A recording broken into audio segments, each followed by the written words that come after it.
Welcome to Slayerfest 98. I'm your host, Ian Carlos Crawford. And I'm Adam Sass. Hi, Adam. You're back. I'm back. I'm back for a very, very, very, very good reason. This is a joy today. This was your idea, and it was a great idea, Adam. Yes, and because I did this during the summer when it came out in June, and I was like, are we doing it for the 30th? Are we doing it? Should we do it? And then you said you were saving it for Christmas. But before we go on to what we're talking about, we are going to introduce our two very, very special guests today. We've got digital marketer and comic book writer. I'm Aaron Reese. Hi. Hi, Aaron. Yeah. And last but not least, we have got the editor of Snatched on Hulu, Mike Patterson. Hi. Hi, Mike. Hi, babies. Adam, tell everyone what we're here to discuss. We are here to discuss the 30th anniversary of the holiday classic Batman Returns. Which you were the one that reminded me it came out in the summer. I just assumed it came out. I forgot that. No, it's so weird, right? Summer blockbuster. Exactly. Well, because I was I'm a very big aficionado. We can get into this of all of the hand wringing around this movie, parent wise, that happened around that time. Because I'm just gonna go ahead and just date myself. So I was 9 when this came out, and it was very close to my 9th birthday. That's why I knew because I did a little birthday party of friends over at the movie, so I knew it was a summer thing. Oh, I love that this was the movie that you did for your 9th birthday party. I love that too. I did. And I just dragged a bunch of most likely straight, eventually guys to this thing, and their parents were just like, what? Because even I just rewatched it. My husband and I went to the New Beverly where they were showing it on 35 millimeter, and it was just packed. I mean, New Beverly's always packed. And Mike, you had actually said you'd seen this last year. I did this last year, yeah, and it was gorgeous. It's Keep going. packed, and they said, so New Beverly on the weekends does a kiddie show, and they call it kiddie, and it's usually an old Sleeping Beauty, this big gorgeous print. And they were like, Batman Returns is the kiddie viewing, and I was like, there's not one child in this theater. This is all mid 30, early 40 little gabies here. There was a very clear vibe of who was there. Yes, and they knew that too because they were showing because New Bev shows very era specific trailers and commercials beforehand. So they showed all of it wasn't the Batman Returns stuff. They showed the Batman Forever McDonald's mugs and stuff like that. It was literally a commercial, collect the 4 mugs, and people were fucking pissing themselves. People were like, oh my God, I have that. Yeah. The people were nuts. And then they showed a little Bugs Bunny cartoon. It was great, but the energy in the theater was great. But even now, having seen it a million times, and having I hadn't seen it in the theater since 30 years ago, but it was the energy was surrounding this movie. This movie gets people out of their seats, and it is still just shocking. It's still just bloody and very horny. It's a very horny movie. Very horny. Yeah. I was just rewatching it, and I was like, I was 6 when I saw this movie in theaters, and I was like, what were my parents doing? It's crazy, but it had such a profound effect on me. It still is just so captivating, and yeah, I love it. Because it's not horny in the way, because I don't know if everybody's read that article that's around that was kind of taking to task mostly Marvel movies, but really every movie now, where I think that the title of the article was called everyone's beautiful but no one's horny. Yeah, I remember. I vaguely recall reading that. Yeah. Well, it's just everyone is gorgeous and ripped and this and that, but there is just the absolute sort of neutral sexual energy coming from everyone. Right. It's just palpable. But this movie where it's you have Danny DeVito in this very, very monstrous suit.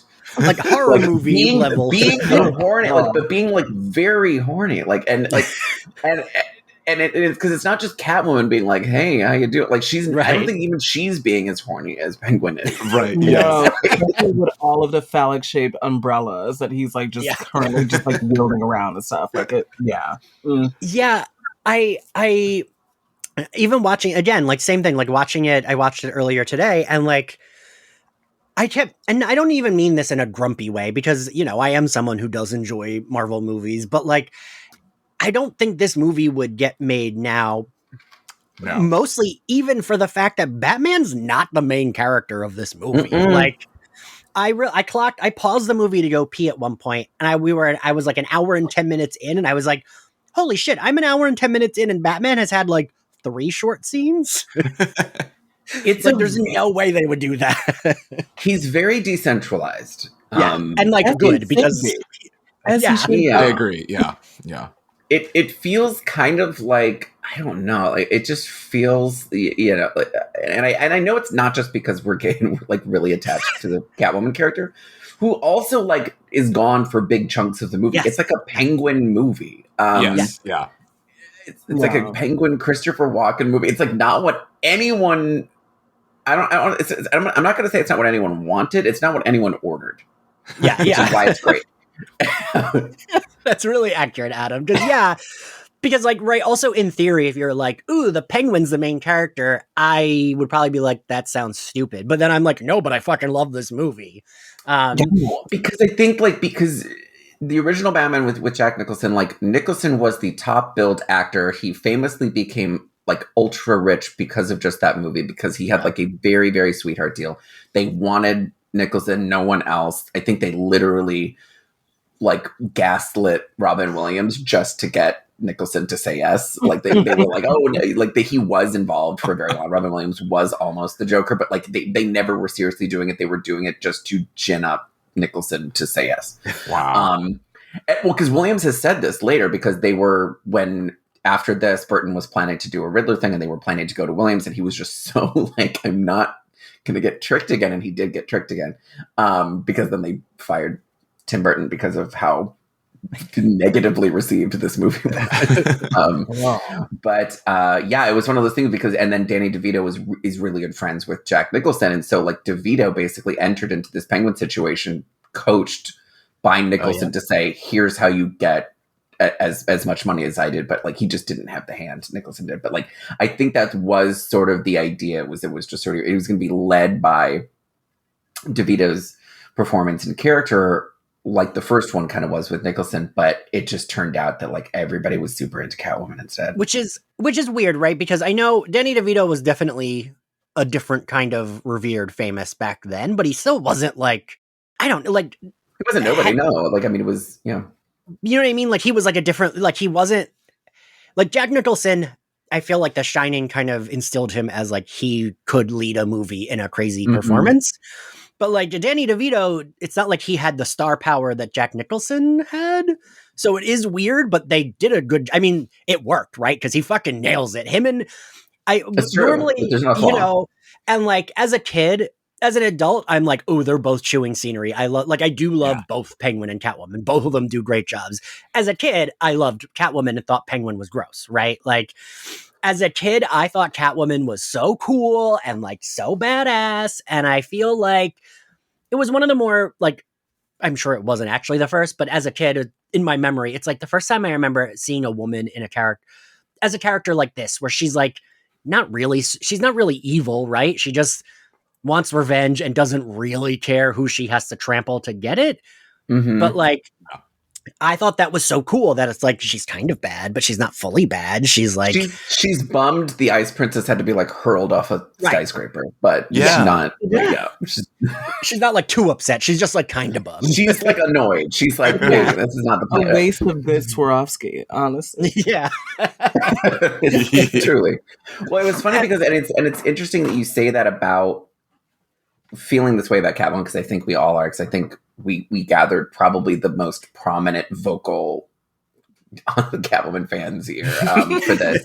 And this was something where this came up during my book event a few months ago, where I was asked, what's the first time you ever saw yourself on screen? And it was supposed to be kind of like a setup for like, it was a gay guy. And I was like, no, it was Michelle Pfeiffer in Batman Returns. And I wasn't even trying to be like cute or like, right. Hot take. I was definitely like, I think there is something extremely, I think accidentally, like it just it's like all things that speaks to gays. It's always like someone messed up and like accidentally tapped into like a well of gay interest.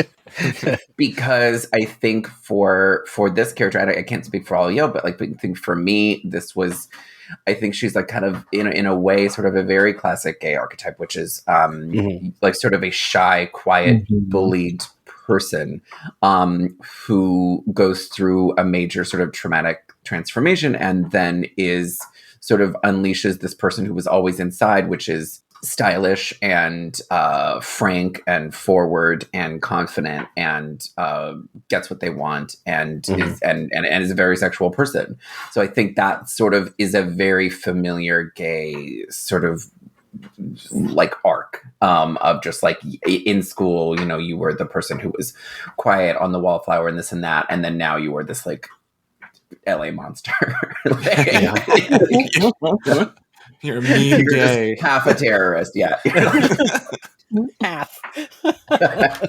But yeah, no, as like I remember I had the little like Kenner 5-inch Catwoman figure, which I put a cape on and pretended she was Batgirl for a lot of times. And I had this like, I remember I had this like 12-inch, it wasn't really an action figure, but it wasn't a doll. It was like very like PVC plastic, and the arms and waist and head could move.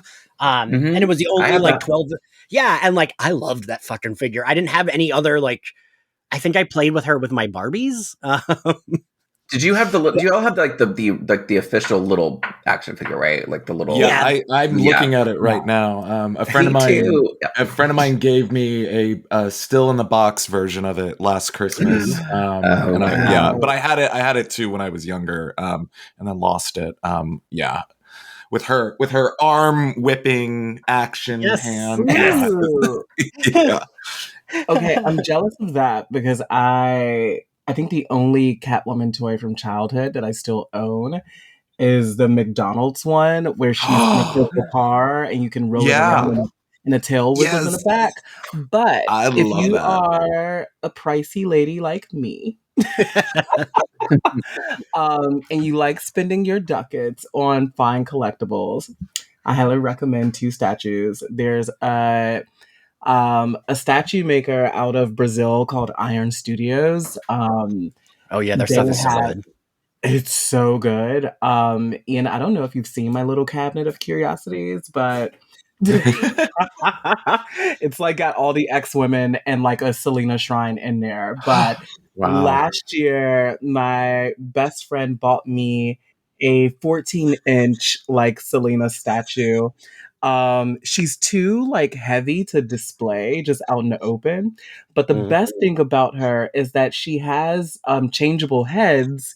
So her first head, number one, she's like all stoic in her mask. She looks beautiful, very delicate, lips red as the rose, white, milky skin, all that good shit.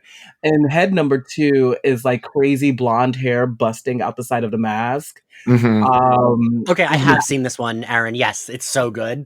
It's so good. I'll send you guys a picture afterwards. It's so Is it good. the NECA one? Because I have one that's similar that NECA made. I think it is because I wasn't familiar with this brand. She's hard to like pose. I had to like buy. Heavy. Yeah, she can't stand on her heels. I had to get like an extra stand to support her and pose her the way I wanted to.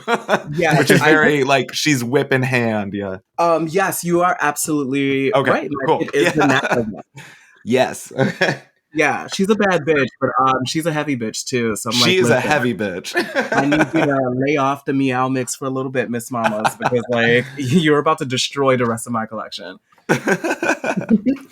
So I want to go back to the McDonald's little car because that's the other this is starting a trend for this movie, which is they obviously started with the toys before the script was even shot. Yeah. Like, because there's a whole bunch of like things in the toy line and in the McDonald's line that just never show up on screen. It's like there's the Catwoman car, the Penguin action figure. If you remember this, like it just looks kind of like the 60s Penguin a little bit. Right. Mm-hmm. And then there's of course there's Robin. Who was in this, who was literally, they had a costume fitting with Marlon Wayans, who was like signed, ready to go. Yeah. Yeah, and like he still gets residuals on this movie. Like his contract was done. Like they had to cut him. Yes, no, he every time you go see this movie or buy this movie, he gets a cut. So it was good for him. It was good for him. Yeah, it was such a seriously. late. It was such a late in the process removal, but it was like, that was like very, very, very close to being done. And I don't know who here has read the Mike, I think you did. Yeah, but I started reading Batman 89. I need to finish it. Yeah, I finished it. It was good. I mean, it ends. I think it was more exciting up front than maybe how it ended, but no issues. But just like it was definitely not like iconic. Like I wasn't like screaming about it. Got it. But it was very, very, very cool, and they did incorporate. So Sam Hamm, the writer of the original Batman, and he's a co-writer on this one, even though it's very Daniel Waters. He did a 6-issue comic series last year where it's called Batman 89, and it's basically the unmade third Burton Batman. And it's they bring in Billy D. Williams' Harvey Dent, and he becomes Two-Face in this. He's the main antagonist in it. And then the Marlon Wayans Robin appears, and then they bring Selena back. This was my biggest problem with it. They made her very, I don't know. It takes the drama out of her arc in Batman Returns to have her just pop back up, and she's a little His Girl Friday in this, and it like very much went against her whole ending moment with him where she's like claws his face and is like, I'm never living with you. It's just like where she's just wild at him. But then she just kind of comes back in this. It's a little not fanfare-y. I don't think Daniel Waters would have allowed it, but like I'd love to see her back, but like it was not in this very, very soft way. And then they had a Barbara Gordon who I think was supposed to be, because she's drawn to look like Winona, right? Yeah, she looks like Winona. Yeah. Oh, huh.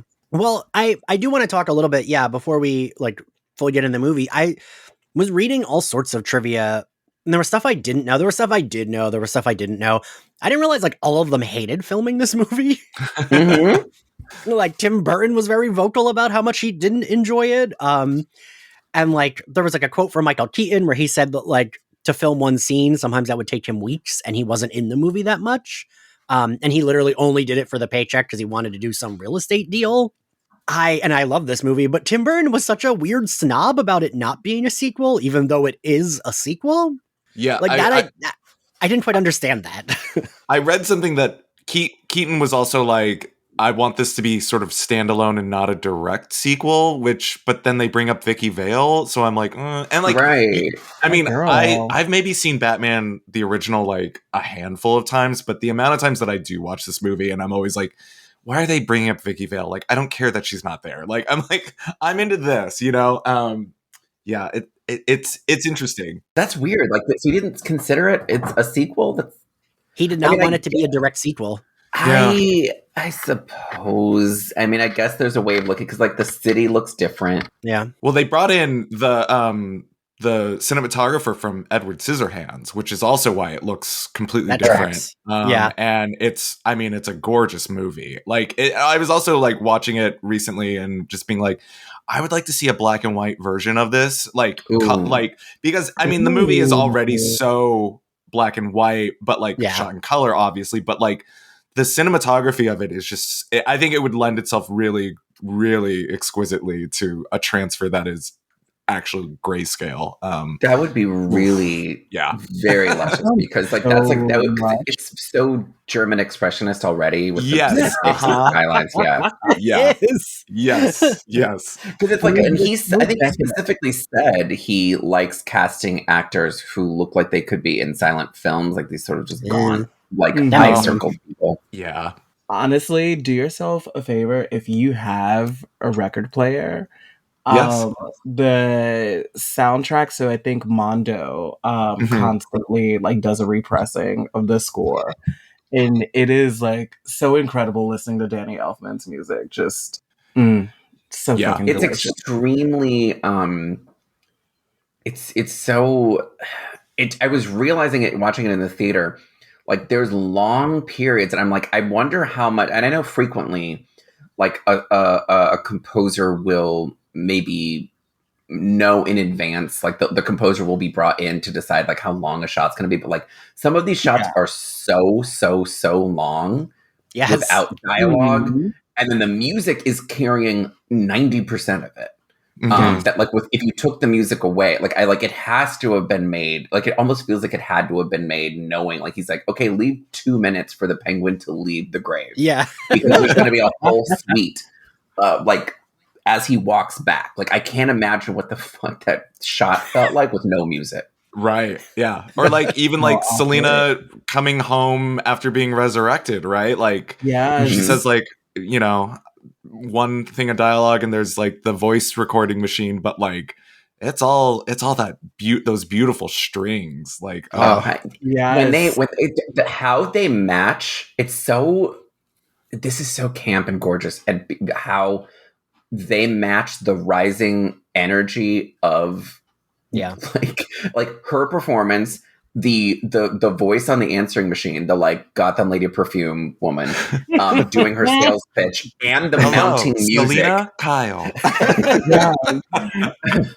For a candlelight staff meeting for two. Like it's so like, and she sounds evil. Like she sounds like, and it's just, you can see her going mad, and then the music builds and it just like crescendos. It's beautiful. Oh, beautiful. You know, it's like really maddening. It's like being inside of like a little cinematic house of horrors for just like 2 minutes.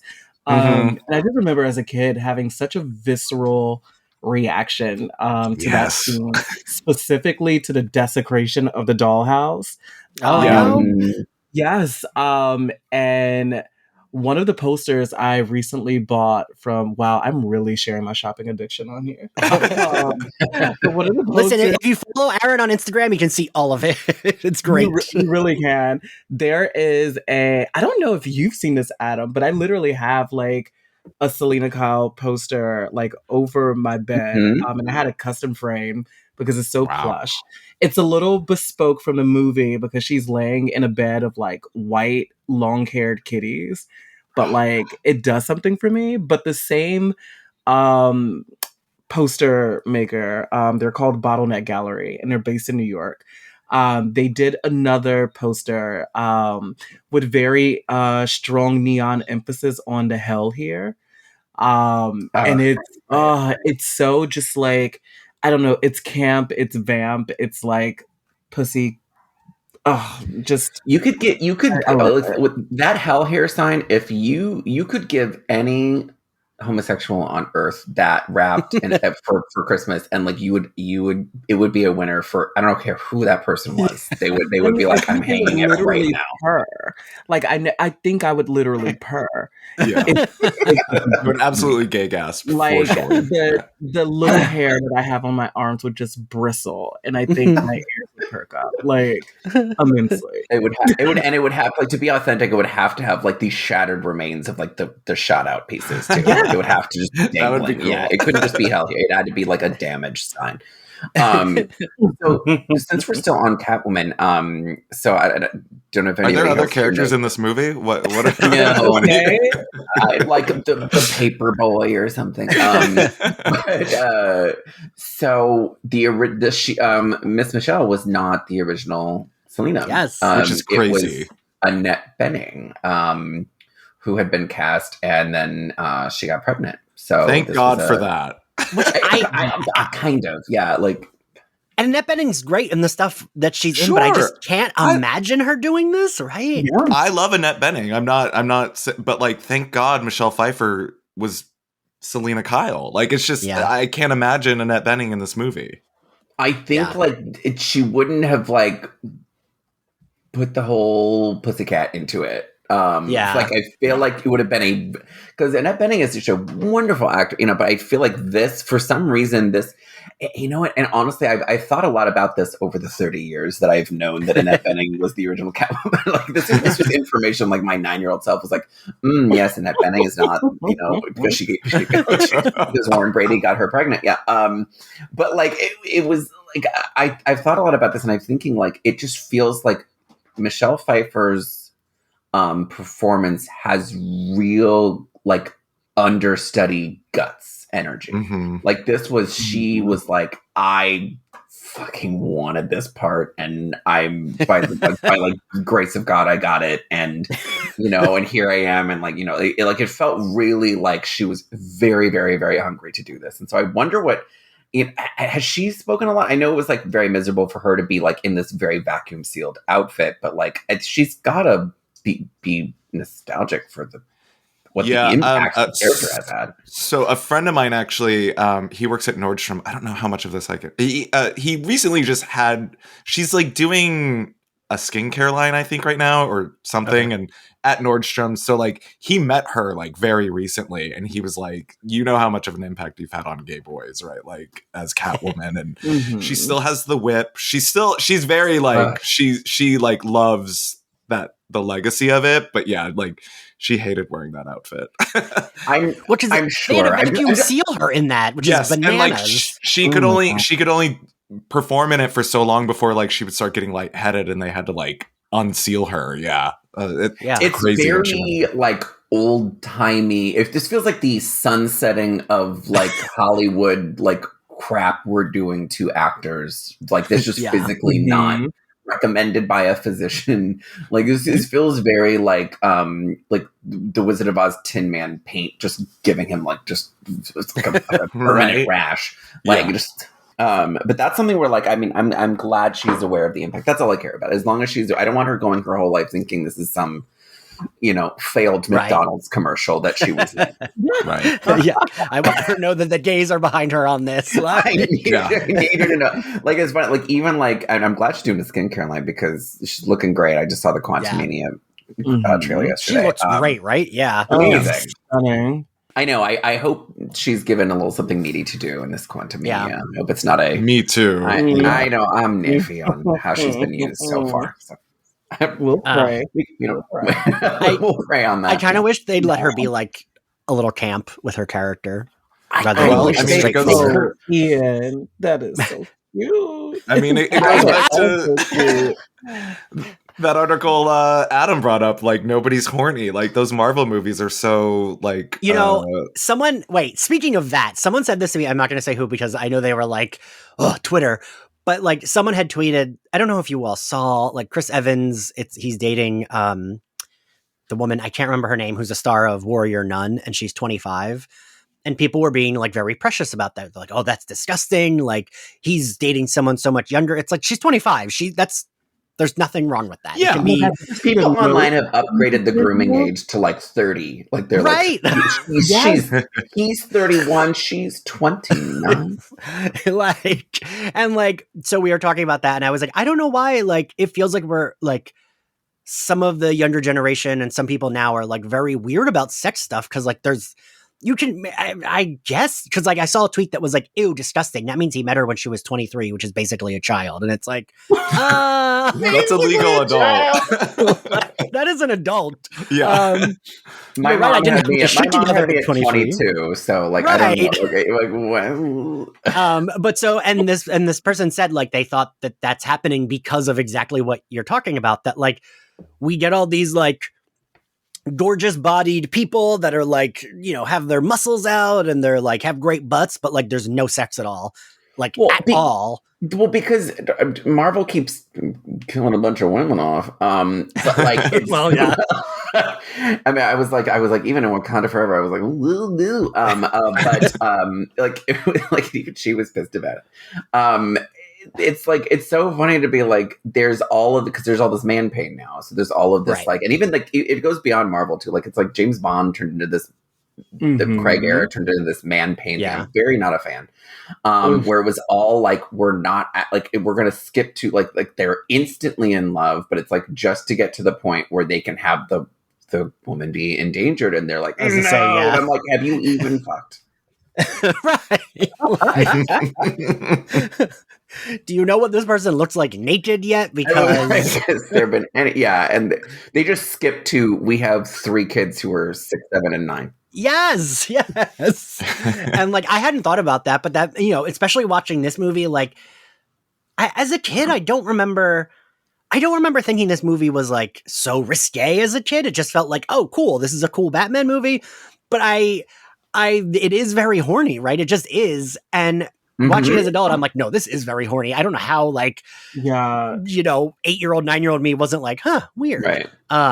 Well, it was the topic of so many. It was the topic of like so many like Sally Jesse Raphael, like concerned, like parent concerned story. Like there's, oh my god, like so this is I'll have to do some sort of like, I don't know if you do show notes, Ian, or something. Like, well, I'll have to put some clips at the end of this where I'm like, it's this video where it was like, I love this video. I know this where she, where she's like this mom, and she's like, she's like pitching the movie like, and we're all supposed to be horrified, and it's like this sounds great, and so she's like explaining it in like the driest terms. She's like, if they throw him down a sewer, he's a baby, and then this woman, she speaks her mind to her. A woman speaks her mind, and she's thrown out of a window, and it, like she's like completely, and like her fucking poor daughter is just sitting next to her, just supposed to be looking upset, but she's like, I just wanted to watch the movie. Jesus Christ. Which I watched a fucking Batman movie. Yeah, right. And then there's like, then they interview like a similar, like a 9-year-old. It may as well have been me. Like, it was like, we're like one of the kids that I brought right for this. And it was like, this boy, and like, he's clearly been fed this concerned parent script. Like it's definitely, and this kid's like, I just think it's an attack on kids, that I think that this is a bad thing. And they're like, the words of a child, like out of the mouth of babe. And it's such a gotcha. They're like, this boy alone understands how horrifically horny this movie is.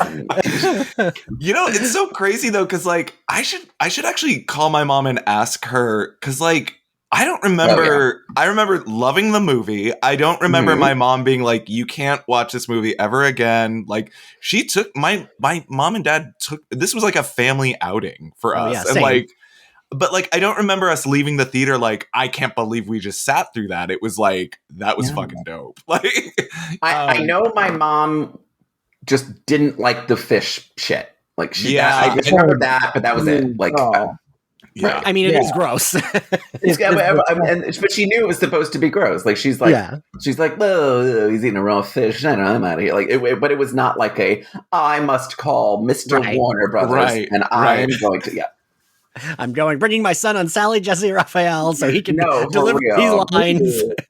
For real. My parents were always really bad at. I still feel like they're bad at this, even with my nephew. But it's funny because my mom will always say, oh, the Predator movies and Terminator movies remind me of you boys when you were kids, about me and my brother. And I'm like, Mom, I was 4. Like, you were taking me to see those movies, and I was like 4. They terrified me. And she's like, really? Why? She said you reminded her of an alien with dreadlocks?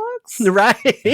So because she remembers taking her boys to see those movies and how much the family loved them. And I'm like, no, I was terrified watching those movies. I kind of envy all of you guys. It's like early, like first impressions of Batman Returns, because I'm not going to say how old I was, but I was like a tiny tot for Christ. Because Aaron's baby.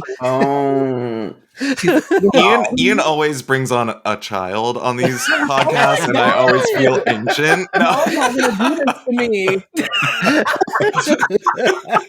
You're like, I know last year on my 21st birthday, when I had my first drink, I watched the film. Yeah. Okay, needless to say that I could not watch it in theaters like when it came out. I had to wait a few years. Okay, but like I feel so sad for you. No, I do actually feel sad for you because it was honestly, quite an experience. As long as I got the Catwoman McDonald's Happy Meal toy. Yes, I will forever be pussy because of it. So I also had, and I still have, I found it on eBay and I bought it again. They had a Catwoman pencil bag for back to school. Oh my God. You posted this and I have never coveted anything. It's sitting on my little Catwoman shrine over there. And like, I remember walking into Catholic school, 2nd grade, like first day of school with my Catwoman pencil bag. You couldn't tell me shit. I was, and like at recess, we played Batman and I was Catwoman. I didn't give a fuck. I was like, I love it. Yes, Selena Kyle. I'm forever indebted to her for making me a little gaby. You grew the beard that day. Yeah. Because it literally like when she transforms, I think we all transformed. I was like, oh, I was like, 100. something's happening here. Magical girl transformation. Yes. Because it was a transformative moment, because like, again, like a big part of why the tear apart the room scene is so cathartic, because it's just, like it's not just like woman goes crazy, gays like that. Right. Even though that's kind of it's kind of pop off is that way sometimes. Pop off, sis. Well, but like there's the whole like it's this tragic music playing, and she's like stuffing like these toys and these kind of girly, young, childish things into the garbage disposal, and like ramming like the sock monkey like around and around. And it's this very, I don't know, it felt like a very it does feel like a kind of transformative moment, because it's a very like time to put away kind of childish things kind of moment, and you become more adult like watching. If you're glued into her emotional journey, as I think a lot of the young gay boys were, it was a very moment where like I felt like more grown up leaving the theater, because I just knew certain things about like just human nature. Although I feel like I could say this for the four of us. The four of us, because we are all queers here who collect shit. We would never destroy our shit. If we had it would be like, maybe I'm going to scream, but I'm not. Don't touch my things. For real. But I do appreciate where you're coming from, Adam, because I feel like, just to make a sidebar, like Marvel tied to this, like that loss of innocence, like that we see done so horribly wrong, when it comes to a lot of like them facing comic book characters. Something that I thought was done really well, that reminded me of Catwoman's emergence in Batman Returns, is specifically Shuri's transformation in Wakanda Forever. And it was something that like really was just a very potent, visceral scene for me to see the first time around. I've seen Wakanda Forever 4 times, and I you should listen to Aaron's thoughts on it. He was on for the episode. Oh my god, instant plug. But I think like, again, it's a different type of loss of innocence in that, right, where Shuri's, has everyone seen it here? Am I spoiling anything? Okay, like it's a different type of loss of innocence with Shuri, right? Like she has lost first T'Challa, now Ramonda, and has sort of this vengeance, and I think it's like stamped, sealed, and delivered with her scene with Killmonger. And just like the level of ferocity, like I think the only thing that I did crave in Batman Returns that I feel like I didn't really get to see was just like Selena kicking ass for just like a good 2 minutes straight, like with no breathing room. Which I know we kind of like get a lot of that action junkie sequences like in Marvel, but specifically the scene where, I don't know why, but I don't think it's supposed to be an emotionally driven scene. Maybe it is, but the scene specifically in Wakanda Forever where Shuri kind of lets off this primal scream and like flips into her costume and starts going mad on the side of the ship. I don't know. It just felt like a very Black femme interpretation of what we got in Batman Returns, and I really loved that. I really love seeing, like, y'all know I'm a sucker for like ladies in cat suits and like making that like, oh yes. But where you've seen it done horribly wrong is our good girl Cheetah in Wonder Woman 84, which oh god, yeah. I'm sorry, I almost just melted through my chair with that. Listen, don't make me defend Wonder Woman 84 in public. Oh no, Mike. No, all right. Listen, I've come around on it being not a great movie, but I still love it. I don't know. I have worms for brains, maybe. Who can say? I think it's fun. I think it's dumb fun. Don't make Star Wars Episode 3 to you, like, Annie, you're breaking my heart. All right, listen, we're here to talk about Michelle Pfeiffer and Batman Returns. We're not here to attack me. Yeah. For my bad taste on some movies. I think the thing with Michelle Pfeiffer and with Selena and with Shuri is that there is like legit like pain and loss and trauma there. And I think with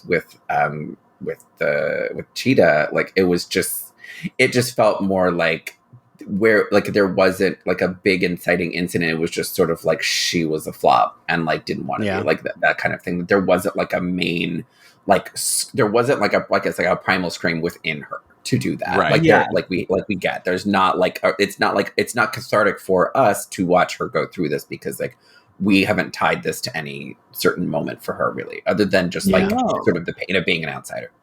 It was very much her like seeing a cat suit on Fashion Nova and was like, you know what, bitch? I can check it out. Get me a sweater jacket. Get me a leopard print jacket. I'm going to get my BBL tomorrow. It's very much a primal scream. Listen, it was the 80s. Who didn't want to be a Catwoman? I mean, let's... It's the Jared Leto runway meme where he's like watching the green jacket go by and he's like, ooh, me. So I do want us to talk a little bit about Penguin because I do like, honestly, as a kid, I didn't appreciate Danny DeVito's performance as much, but like he is also very fucking good. He's at this. great. I agree with you, Ian. Like as a kid, and like I always think about Michelle, obviously, but like rewatching it, I'm like, wow, like he's doing a lot of impressive work. Like they chew the scenery together so well. Yeah. Like this movie, like his performance is like when. Like in a episode of Drag Race where like someone should have won the Maxi Challenge if not for like this absolutely like 1 in a million Maxi Challenge winner. Like it's like they, like in a lesser season or in a lesser episode, that person would have like walked away with the win on that one. But it was just it was his unfortunate luck that like he was like paired with such a like powerhouse, like permanently socially relevant performance that. Catwoman is giving. Yeah.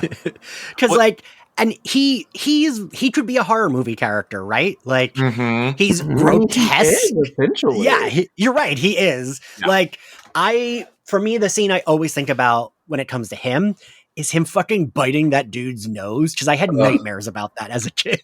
I don't know. That cracked my shit up. Even as a kid. I was like, yeah, take a bite out of crime. Like lest we forget, Jan Hooks is in this movie. Jan Hooks for like 2 seconds, so weird. Our research tells us voters like fingers. Like Tim Burton was like, "Hey, do the Pee-wee fucking cameo you did, but like just do it again." Like she's the like tour guide who's like, "There's no like do the Alamo tour guide like, but over here in this movie." And also we have the like Pee Wee Herman cameo from the beginning where he Paul plays Rubens, the father, and I didn't realize that the woman opposite him, what I put down her name, Diane Salinger, apparently was in both Pee Wee movies as well. Who was she? She was a waitress in the diner, but she's a character who's in both Pee Wee movies. Shut up, that's great. Yeah, and so and she was cast on purpose with him, and like. That the weird casting, like you said, Adam, of just being like, yep, we're gonna pluck you and do this again. But like Paul Rubens has no lines. He just does a look and then they throw a baby in a river. Yeah. Yeah. And I think it's so cool that they like set up, I mean, again, not to be, but whatever, but like they're letting Penguin, like you said, Aaron, it's not that he basically is, he is a horror movie character. They're letting him be this grotesque, like penguin human person. And he looks gross.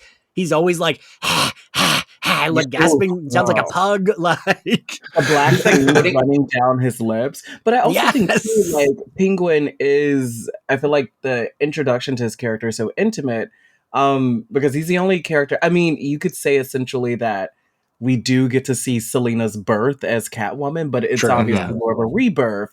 But with Penguin, it's such more of a literal sense, and like just the like deadpan like decision that they're like, oh, that child is hideous, toss him in the river. Like, it's just so like cutthroat. And I remember as a kid, what used to really like fuck me up the most was them driving but pushing the baby carriage like through the park and like through the zoo. And I don't know, all of that imagery was just so like Baroque and like grotesque at the same time, but still just visually really fascinating. Like almost like the idea of like I don't know, like a gothic, like haunted wood sort of. But like it feels very much like a twisted fairy tale at the beginning. Yes. It's a beautiful. I don't know, Mike, if you ever went to the Academy Museum to see. I have. Yep. I did. Sure have.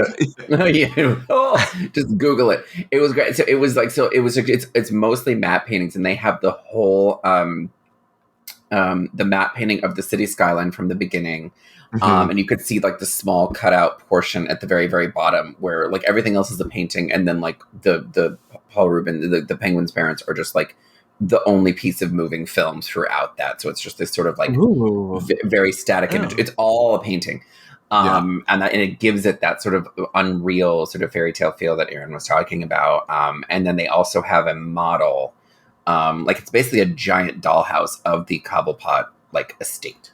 Right. And you saw like them flying around it. They had the prosthetics from his nose, face prosthetics. Yeah. It, like they had a lot from that movie. It was fabulous.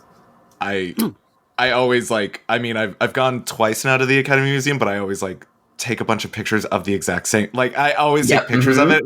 I've been here before, and but I'm like, but this feels just like really special to me. So like, I'm gonna take another bad photo with my reflection clearly in it. It's so like I can't revisit these pictures that I've taken in any way. It's just you're not getting the. You know, I think anything like that's why you have to go to the Academy Museum, because even the like outdoor amphitheater rooftop area, like a picture up there, like can't like encapsulate like how it feels to be up there. Like it's a different energy. But that's our ad for the Academy Museum. That's our ad. You can become a member. Ian, when you're in LA, please go. Right? Become a member.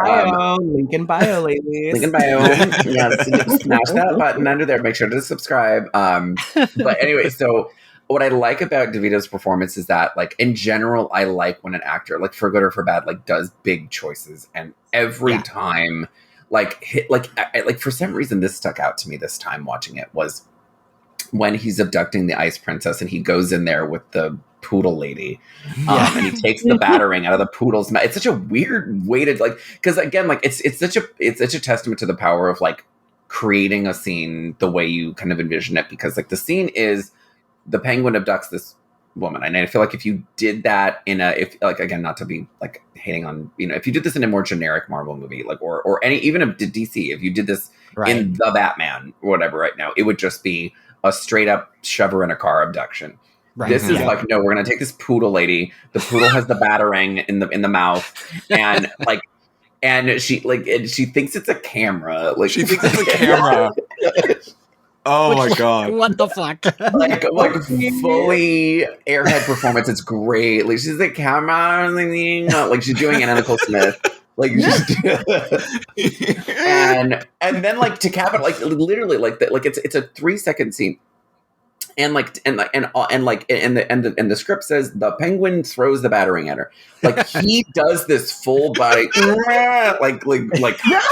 like hurls it at her. And it's like the most like, what was this choice? Like, I wonder if that was the first take, or if that was like if this was like a Kubrick movie, it would have been like, that's take 300, and Dave Vito had enough, and he was just like tired of doing this.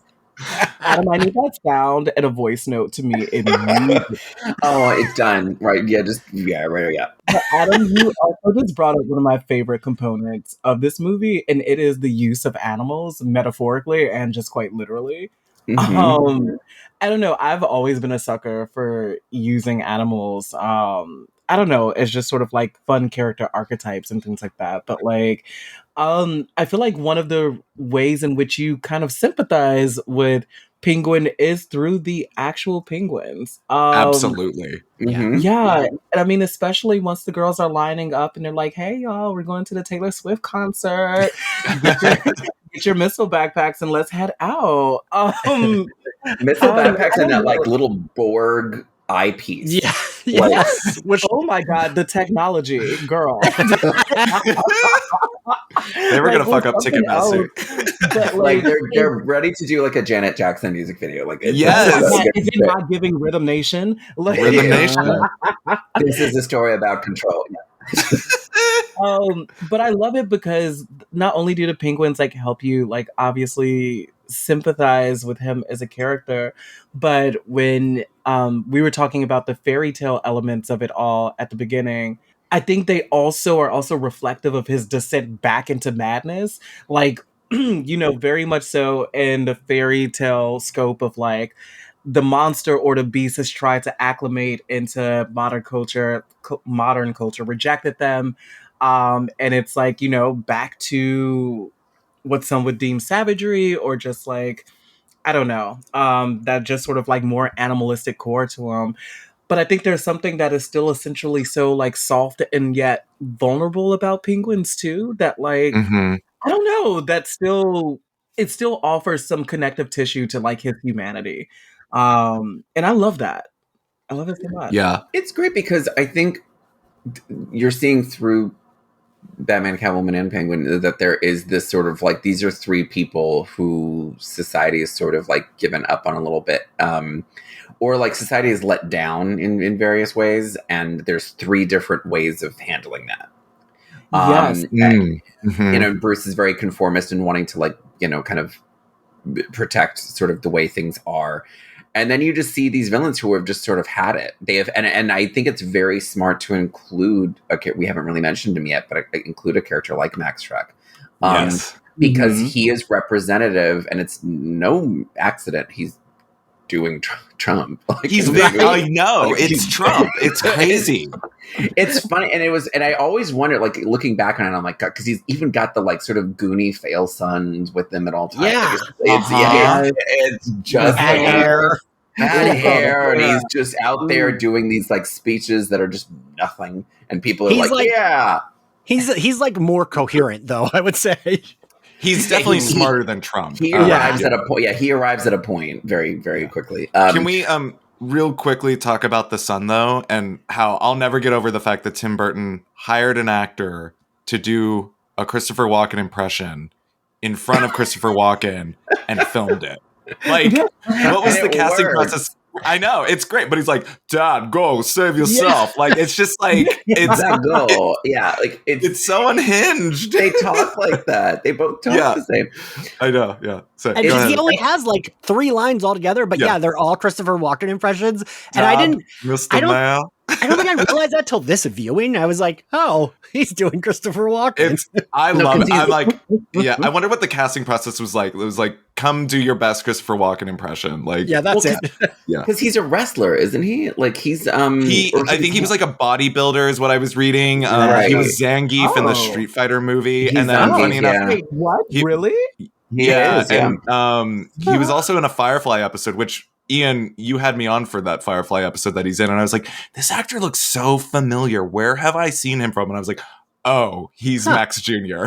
But he's like, it's just so funny. Like, again, that's the great thing about a choice, because like other, you know, because they've cast wrestlers and bodybuilders in these other superhero movies, even in another Batman movie with Bane.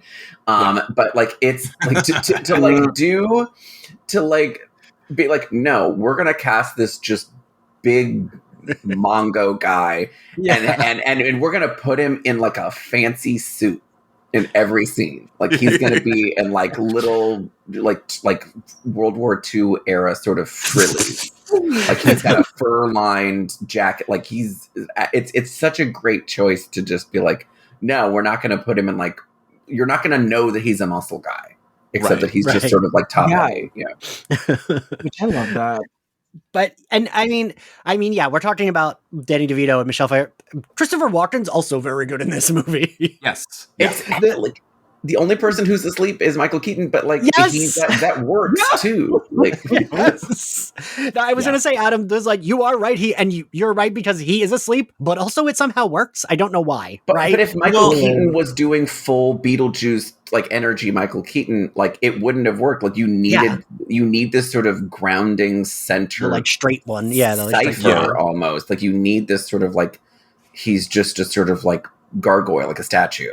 I love Batman, but like Batman's my least favorite character in Batman. Like Yeah. I love the 100. Bat family. It's like Batgirl, it's Robin, like Tim Drake specifically is my favorite Robin, like and Absolutely. Selena. It's just like I don't need It's Bruce. funny you say that, Mike, because like I've always thought, because again, I do enjoy a lot of the Chris Nolan Batman movies, but like they so overestimated people being interested in who this guy is. Yeah. Like they were like, we need to find, it needs to be about him and what he wants and what he feels. And I'm like, from a screenwriting class standpoint, yes, you do need to know what the main character wants and feels and lives like and what brought them here to this point. But like, it could not be the most uninteresting part of the trilogy. Yeah.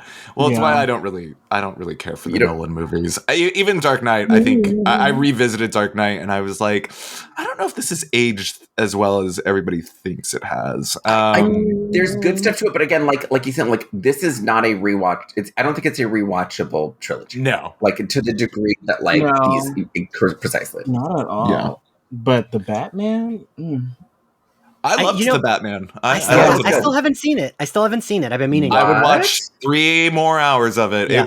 I didn't care about the runtime. My husband, though, he didn't want to go, and by consequence, he ended up having to go because the power went out in our home and it wasn't going to be on for a while. So he's like, fine, I'll come along. And like, he hated every second of it. And I was living. And I was like, so what'd you think at the end? He's like, that was terrible. I was like, you weren't invited. Like, I was like, immediately turned into a child. Like, I was like, this wasn't for you. But I think it's so nice because it's a culmination too for those who grew up with Batman Returns, but also some of the later movies. Like you've got a nice roundhouse kick of our favorite villains from like this era and this like reimagined in this movie. I have my thoughts personally on Miss Kravitz that but as like I mean her as a person, but like as Catwoman, she did it for me. Like I loved it. That very blasé that like I don't know whether I'm coming or going. Also like her very like blatant cutesy like bisexual aura that she has in a movie like just felt so like authentic. And Colin ate as Penguin. Like he had me cracking up. Especially like that whole part where they're trying to figure out the one of the mysteries. Oh, right, because you haven't seen it, but where he's correcting them on their Spanish. Yeah, like that whole portion. I loved it. It was great. I think the Penguin and Catwoman in that movie and the Batman in that movie, like they're all great, straightforward, straight from the comics versions. Like it felt like that felt like I feel like in Batman Returns, each one of those characters is great, but it's a bold departure from what the comics were in each way. So I think it was great as like a great alt, and then this is like I think the Batman is like a really good those 3 characters, but like straight up like one's a mob boss, one is like this little like thief minx person who's and then Batman is there like kind of doing his like again straightforward. He's emo. Very emo. I did like that. The first Batman to have the like coal eye makeup stick around, right? Which is the one flaw in this movie is I love Batman Returns, but that is it sticks out to me every single fucking time. And somebody actually edited, like they took all the times like the Christian Bale Batman, anytime Batman's been on screen, and they removed his mask and they added digital like eyeliner and like makeup, and it like I think it makes the scene look really cool, actually. And I was like, why we know he's putting it on. Like that's the thing, because like this movie, Batman Returns, is so like queer and weird that like it would have been perfect to have him rip off his mask and then he's just got just like fucking goopy Tammy face. And that he's because like the whole thing is like the themes throughout are Penguin and Catwoman are like they are freaks who are visible, and they don't have the luxury Batman does of hiding behind various disguises. Which is why, in general, even the Batman the Animated Series plays a lot with this, because like, rest in peace, Kevin Conroy. Like, he's the only Batman played by a gay actor. Like, it's like the whole thing is like, there's a reading of Batman in the Rose Gallery where Batman is this like closeted guy or a mask presenting guy who is very bothered by these femme presenting, outlandish, campy other gays in his life. And I think that would have been it, because again, they say this thematically throughout. They're like, oh, you have to hide behind this mask, and I'm genuine freak, and I'm and I'm here. And I feel like that would have been a good arc for him, at least have this sort of like freaky deaky Bowie face when he took the mask off. Yeah, would have been cool. Sigh. Let's go back. Let's give Tim our notes. I'm sure that's and Michael Keaton, I'm sure, definitely after what he's just been through, really wants to get into the Batsuit again. Oh yeah, for sure. You made me think of there's this great parallel when like Bruce is he's suiting up as Batman, right? And like Selina's driving her car and getting ready as Catwoman. And I think those parallels are so interesting and speaks a lot to that point you just made so brilliantly, Adam. I'm also now wishing there was a moment where like we see Bruce putting on the eyeliner and then cuts to Selina also putting on her eyeliner. Love it. Because we even do get the close-up of his eyes at the end, and it's very obvious that there's it's very obvious. It's almost a laugh line, because it's it's one shot, he's got the eyeliner, and then then they cut to Selina, then they cut back to him, and then his eyes are, and you see the white. Yeah. It's I bet that editor was pissed. Like that's an obvious like, please look at this edit, which is like, editing is the invisible art, right? Like, you're not good editing, is like, you're not supposed to see it, right? And so like, every time I see that, I'm like, fucking hell, like, why? Why? It's a very hard edit. Especially coming at the like emotional climax. That's the climax of the film. You're like, he looks different, and then you're like, oh right, he doesn't have his eyeshadow on. Yeah. I just feel like that had to have been like a studio note or some shit. Like, it's very, it was too fast. Get rid of it. Right. I don't even think, like, because again, at this point, I feel like Keaton would have been like, sure, like, to anything. Yeah. He's like, do we still end today? Great. Then do whatever the fuck. Like, so I don't think this was like a request he made. I think this was definitely some sort of like just femme fright on the studio's totally. They're like, this movie's already gay enough. Like, we can't have our hero wearing eyeshadow without his cowl on. Yeah, this movie's already too flirty, touchy, gropey, like a little that sort of thing. I feel like this, because it almost is like it felt like that could have, because again, had they done this, it could have had a similar emotional impact to the end of Rocky Horror Picture Show, when like everyone is in the fishnets, and then Dr. Scott like fishnet leg comes out of the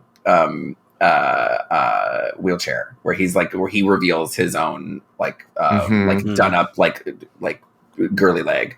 Because that could have been like a thing. That could have been that would have worked. Damn it. But yeah, I mean, I'm trying to think if there's anything we like. I guess just certain things. Catwoman has so many good lines in this movie. I kept writing them down and being like, oh, this is her iconic line. Wait, no, this is her iconic. Wait, this, because there's just like all of her lines are so like, they're delicious. I know baby gay me was like going around saying, I am Catwoman, hear me roar. Like I thought that was like the line. Even some of the lines that like aren't as, it's like when she's like, oh yeah, and then that boy in school looked at my pants. He's dead now. Like, dead now. I say that all the time just to myself, like for no reason. Just he's dead now. Like, it's so like, yeah. She's got some great. She's perfect in this movie. It's so brilliant how she handles that scene, particularly where she's got Walken and Keaton just staring at her, and and they're both sort of like sexually into her, like I know Walken is like seeing her sexually for the first time ever. Like, he never saw her this way, and then she like comes back resurrected, and he's partly fear, partly wow, she's looking good. And like, she's doing this, and she's not doing Manic Pixie Dream Girl though. Like, that could have very easily become she's being quirky. Like, she rides it, so it definitely feels like she herself is working out a math problem in her. Like she's Yes. very sincere about like, okay, I have a memory. I have this. Ricky Friedberg was here. He noticed my pants. Oh, he's dead. Yes. Like it kind of like she's going. I feel like she has held all of her emotions inside in her own private world. And anytime she ever has any emotional expression before she's Catwoman, she is 100% alone, like, or she's with the unconscious clown, or she's by herself in her apartment. Then she's talking to the cats, or she's talking to the answering machine. She's having these private asides to the audience. But then as soon as this is her first time where she is Catwoman, and she's having this rich internal life she's always had, but it's just blurting it in front of like her boss and this new guy she likes. Like it's very that itself I find empowering. But I think it's so funny that you say that too, because that to me also embodies the nature of cats too, right? Like cats are truly at their most vocal when they're being social, even if it's on a like subconscious level. Like we all know that like cats don't meow to each other, right? Like it's always like very much something to signal some type of human interaction or human engagement. And like if you've been around a cat long enough, sometimes like they'll communicate with you like in passing while they're doing their own thing. And it's the ways in which that like I know Batman started off in a really quirky place in terms of like all of its wacky villains named after different animals and things like that. But I think for me, something that was always just so emotionally like evocative with Catwoman was how much of the feline like essence she really embodied. Even specifically looking at her choosing the colors of a black cat as well, and like how ostracized just like cats are in general. Like I don't know. And like I feel like that aspect to me leans into her dialogue as well. Because one of the things I constantly used to say to my friends about her dialogue in this movie specifically is that her claws are either, you know, retracting or like on their way out. Like she's never at a point where like her paws are just like friendly to touch. And I've always loved that, like such a literal depiction of Catwoman. Because I think that's part of the camp that we enjoy, right? Like her leaning into that feline essence with her entirety. Whereas like that was one of the things that was like honestly kind of heartbreaking about like the last Nolan movie for me. Because like loved Anne in it, but I was like, don't be afraid to lean into like the feline persona, because I feel like if anyone of the Batman Rogues Gallery, just as much as Batman truly embodies the bat, this creature of the night, this misunderstood flying fucking rodent, then then I feel like she is his equal counterpart in that regard. So let her be that. Let her be the distrusting, like cat sneaking around the corner, you know, getting killed by curiosity and like all of those things. But like, that's the fun in it. I agree, because and the claws are so fascinating too from a design point of view. They're not like the sort of evenly like each claw is a different razor. Yes. It's like, and it's so jarring to look at too. Like I remember as a kid, watching her sewing on the claws affected me way more than like the cat's nibbling on her fingers. You know, when she's down there, and like, but I also love that in this moment of like sheer horror, she's got, you know, like the blood like down the side of her face. Her skin is incredibly pale. She's got her tongue sticking out like a mad woman while she's doing it, but then purrs and give us this delicious, I don't know about you, Miss Kitty, but I feel so much yummier. Like, it does it like every single time. Like the whole point, and I think that like the enduring power of this, because we've had plenty other Catwomans, and I think the reason like this is so enduring is because it feels very uncaged. It feels very like, even when she's doing like, it's very unpredictable. Like these things, like the design is unpredictable. The you know, like even down to the claws being these just weird different little claw. Each one is different. Each one is like, and they really play this up in the sound design every time Batman pries one out of his side. It's like the sucking, like it got really, like, you're like, this is a Freddy Krueger finger almost. Like, this is a very this is a dangerous thing she's working with here. It dangerous feels very unpredictable.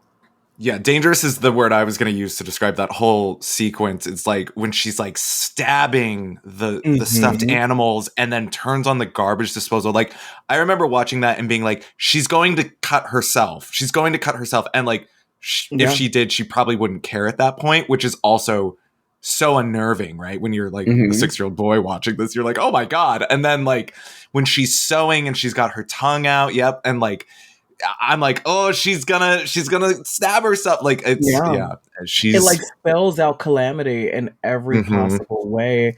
But then again, I think it leans into that cat trope of like, for instance, my cat was like trying to get into a fucking candle earlier today. Like, like in the wax, and I'm like, hella, you can't do that. But like, I don't know. I think again, like, part of that feline essence and so enduring, and when you understand that like cats mechanically like aren't aggressive for the sake of aggression, it's mostly instilled with fear. It's something that, like, I don't know, I love about animals in general and the way that they function. Like, one of the things they talk about is how, for instance, when you're looking at animals of prey, like, there's a very specific way that you're supposed to hold like rabbits and like squirrels and things like that, because if you mishandle them, their like flight or fight trigger like comes in very intensely, which is something that's like, oh, okay, like, I didn't know that there was a wrong way to hold a fucking rabbit. But I do think that like Catwoman in this movie like shows you that like cats are very unpredictable creatures. Like, one minute they're purring up against your like, ankles, like, I don't know, loving you and being like very gentle creatures, and like the next they're like swiping at you just because you said good morning to them. That temperamentalness, but giving that temperament to a woman that is filled with rage and righteous anger, I think just makes her incredibly powerful in a way that I honestly don't think a lot of Batman villains can come close to. Yeah. It's because, I mean, she swipes at Bruce at the end. Like, she is, I do believe she is legitimately like, oh, living with you, that would be so cool. Wait, never mind. Slash. Like, she's very, like, it's not like she's like rolling her eyes at that moment. She just has like a legitimate, she envisions that life for herself and is happy for 2 seconds. And then then the rest of her persona is like, wait, remember how eager you are. And then she's like, never mind. And so in each, it's such an enduring performance because each one is bought into. There's not like, she is legitimately of two minds about the love-hate. And it's one of the things I love specifically when talking about cats and Catwoman in general is like, whenever you come across someone who's like, I absolutely hate cats, they're not for me. And like, my joke, but not joke, is like, do you have a problem with boundaries? Period. Yep. And I know a lot of the girls don't really, they're like, oh, okay. And it's like, no, but cats constantly teach you constantly what their boundaries are, and those boundaries shift every single day.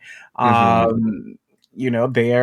and it's something that I incredibly I admire about them. And I feel like, obviously, like, cats make such great metaphors. I think in this sense and in this wacky world, for a woman that's been scorned. And one of the things that Selena Kyle does efficiently throughout the rest of the course of the movie is asserting her boundaries, even if it requires violence. Yeah, she's had enough, like, from everybody. Like, it is one of those things where like she cannot go back, because again, she knows herself, and she knows if she went to live with Bruce at his house and fell into domesticity, she would fall into her usual traps that got her where she was in the beginning of the film. Yeah. And isn't that such a vivid, like, queer metaphor too? Yes. Like, the environments that we that we survived. And just realizing that, like, that very, I think, surface level, sometimes sort of like vain essence that a lot of, like, you know, your cis hats that have this perception of queers and queer folk being, you know, very I mean, I don't want to say like affluent, but I think to them it comes off as affluent and being, you know, incredibly ambitious.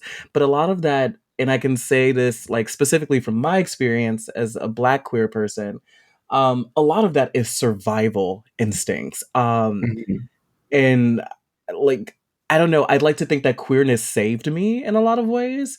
Because I don't know, there's a lot of dexterity that comes with queerness that I can see that runs very congruent with like Selena Kyle's with her experience and her journey on screen. Are you saying this to mean like, because I think I know what you meant. I don't want to like be like, yes, you meant this. No, That's no. awesome.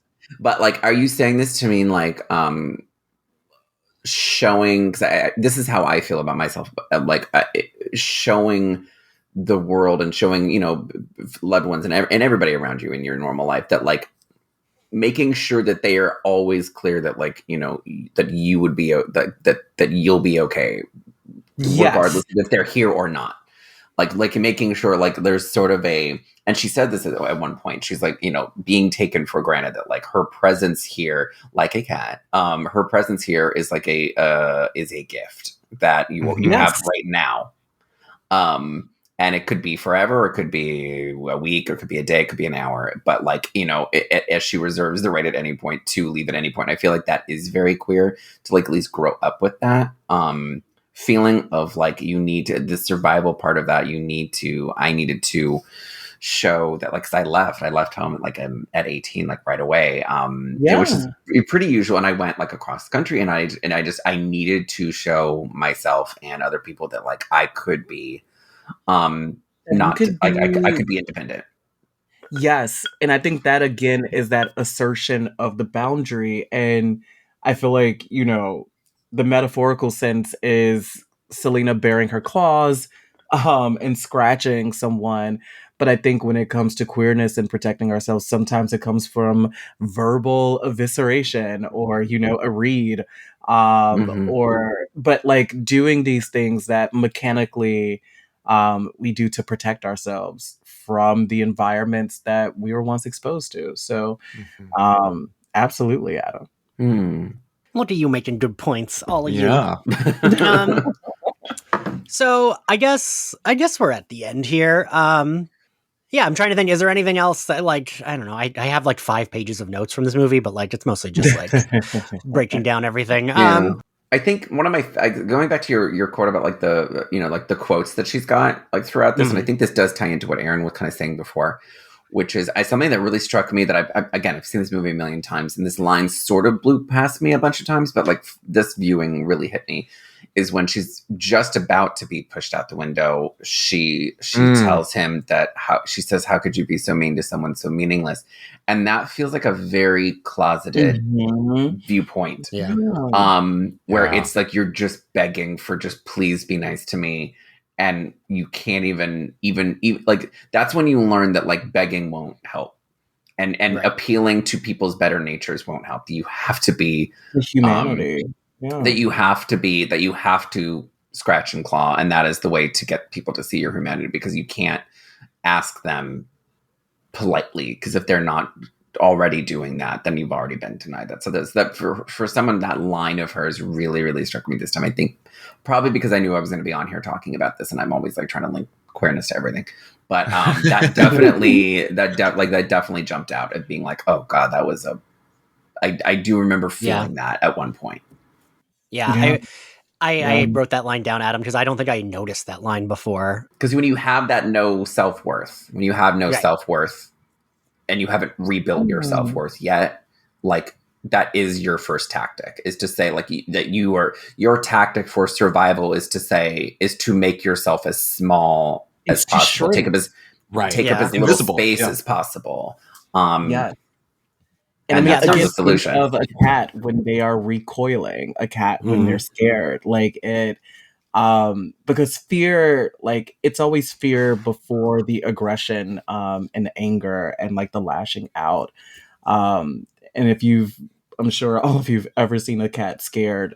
It's their ears pinned back. It's the shrinkingness of the body itself. I mean, I think the fascinating thing about that is that most animals will do that to make their oppressor feel bigger, and that need to make them feel bigger will hopefully say like, "Hey, okay, you've won. I'm the beta here." Like, wow. And I think so many queers have like, because like, listen, I'll be like super transparent and totally honest. Like, I'm a total like glamorous bitch on wheels these days, but like I was like the skinny kid shoved into lockers. Like when I was in high school, like I was very much teased for being both queer and being like a nerd. And so I think that is something that I instinctively knew what to do. I think for people who are introverts, that is almost akin to like people who are extroverts who will go on to tease themselves first before someone else can. Simply because it's like, let me like make the joke that you're already thinking about to like just diffuse the situation. But yes, essentially when any animal is doing that, and cats do that so much when it comes to survival, is to almost is granting their oppressor space, and letting that oppressor not only fill their space, but feel magnified in it. Wow. That's like you're gagging me a little bit right now. Yeah. That's because that was, that was sort of my high school sort of MO was to blend into the wallpaper. And that would save me, and it did not. And I think that I don't know. It's painful, but I feel like that's the process we all have to go to get to that point where like, okay, well, I'm not going to go back inside anymore because I know how like empty that feels to make yourself like super small like that. Yeah, it's kind of how you get your claws, sadly. Well, and like even I mean, this kind of applies. Like I was thinking of, because I do really like her reading of this line. Like when Batman takes his cowl off and Max Shrek says, "Why are you dressed like Batman?" And she's like, "Because he is Batman." Like at that point, she like has let go of all of her insecurities, and she's just like, "Oh, I am smarter than all these men. Like these men are fucking idiots." And she's kind of like reclaimed her place. Like she can't fucking believe, out of anything that could have come out of Max Shrek's mouth at that point, is him not getting that the man who just demasked himself is Batman. And she is like, what? She's like, the conversations that we could be having right now, and you're like, this, like, like she's. It's great, and and we can't wrap up without the very, very, very famous 4-5 Still Alive when she's getting shot over and over again. And still walking, which is just 6, 7. All good girls go to heaven. Like that. It's so deranged. I'm like, whose choice was that? Was that hers or was that Tim's? Like, it's great. It's beautiful seeing the fear in his eyes when he can't do the usual oppressor tricks to keep her down, and he's like, "This isn't stopping her." That man popped off 6 rounds into her. And like going back to like what Aaron was saying too, like I kept thinking like this is kind of horror movie-ish, but like it is, right? Like if she were like the villain in a horror movie, this is how the villain would act when they're getting shot, right? Like, oh, yep, I can count down, I can do a little sing-songy thing before I fucking kill you, because I'm not like, I don't care. I don't give a shit. And I just love it. And I love that she's being a cat with him, right? Like she's playing with her prey. She is playing with her prey. Absolutely. Yes. Yeah. She doesn't and then care. she makes him eat a fucking like taser. Like it's It's and I don't even know scientifically how that works. They're just grabbing a bolt and then and then he at that point, science is out the window. I mean, I guess I'm not someone who like needs it to make sense and shit. But like what I love about it is that it's just this like we get it, and then all we need to see is this like this burnt puppet later. Yeah. And you're like, that's nasty. But what is so poignant about that is that I've always digested that scene is that she has finally made a man eat her fear. Mm-hmm. And I love it, like, especially if you think about the earlier scenes of her earlier in the movie, you know, with the taser and just how just like inherently terrified she is at everything. And to finally, I don't know, I've always looked at that, especially when I was a teenager, as just something that was the embodiment of her fear. And so seeing her just, I don't know, kind of give a man a dose of his own medicine and shove that fear and oppression down his throat has always been like, fuck yes. Absolutely. Well, especially like because I obviously when like I was a kid seeing this and her conversation, because Batman's like, we're gonna take him to the police, and I was like, yeah, sure, yeah, he police him up. But like her immediate but this time, you know, and the last few times, especially feeling that Walken is doing a weird Trumpy thing. It really, really hit that she just is just, that's the thing. That's the part with Bruce that she's had it with, where she's like this person who seems like just completely unable to ever see the inside of a jail cell despite everything else.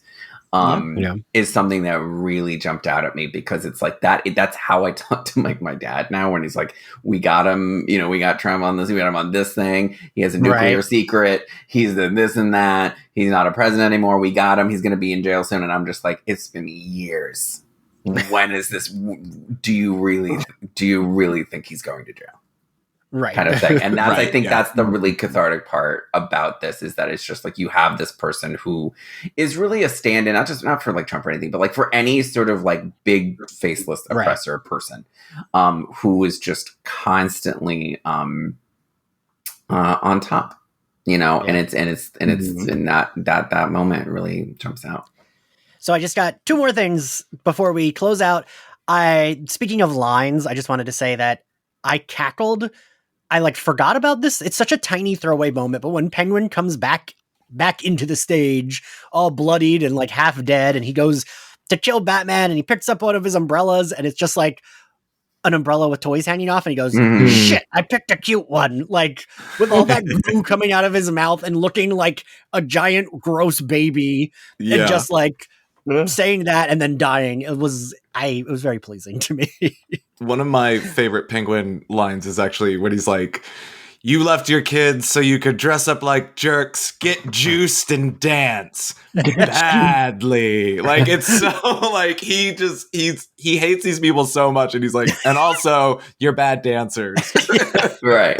In case I didn't sing it enough. This whole movie is like a testament to picking a theme, sticking with the theme. And like sticking with the tone, it's not like these things are so ludicrous, but it's like they committed very early on to a theme and a tone and a style, and all they're doing is escalating the story from there naturally. And you're getting these sort of exactly. And so it's funny because like, and oh my god, we didn't even talk about the Masquerade Ball, because this is my favorite. And I don't know if you do. I know on Buffy episodes you'll do favorite look, but like her gown in this movie is a timeless gown. Like this is something where I'm like, I don't know why they haven't done like a tribute to this on Drag Race yet, or someone needs to do this sort of shimmering black high necked backless thing with just the snatched back hair and the like very like the thin red lip. Like it's like absolutely the look of the whole movie. It's like the one time that there's like sort of classic Hollywood like movie star looks going on in this, and not just like grotesquerie. And I think that's why it jumps out so much, is that she looks fabulous, but it's like everything else has been like has been a cartoonishly horrific visual. Right. Well, and then the other thing was that end shot of her, which I mean, obviously it wasn't, but it was not Michelle Pfeiffer. They like added that in post, and they had to get a stand-in. And that scene of her looking at the bat signal cost $500,000. What? I don't understand which is that. Bananas, and I don't understand. I was Worth reading about it. that. I mean, it's one of my favorite shots. Yeah. Well, you need an applause line at the end of that because it's so melancholic and it's this beautiful music and he sees the shadow and he picks up the cat and he's in the car with the cat and he in this beautiful shot where they're driving and it's just silent and snowing and it's like a perfect winter scene and you just see like the two cats' glowing eyes in the dark limousine. Like it's just a beautiful fucking image and it is very melancholic, but you do need the like dun da da da da, like you need something to get to that point. So it's like I couldn't imagine the movie without it. Well, and then also it was supposed to set up the spin-off movie that never happened with Michelle reprising her role. How do we feel about that never happening? Would it have wish it had happened? Like more is less more. I'm kind of thinking less is more, to be honest. I think like this movie is so perfect to me that like the fact that like it was poorly received by parents and then Warner Brothers knee-jerk fired Tim to do another movie. It's like this just gets to stand and be its own perfect thing. And it's like I'd rather have that than like a really shitty sequel because like or like anything else, you know? Right. Wait, so I'm gonna be the one that because I do love a thing that bothered me as a kid was the thing that Tim Burton like petitioned for this to be a sequel that's not really a sequel because I don't understand with these movies a thing that always bothered me as a kid that still bothers me as an adult. I don't understand why they're redos, but we do use some of the same actors. Like for me, then like make it completely different each time if it's supposed to not be. You know what I mean? And like, but they use the same actor as Alfred, as Commissioner Gordon. I don't even think Commissioner Gordon's the same actor throughout all. I think it is. He is.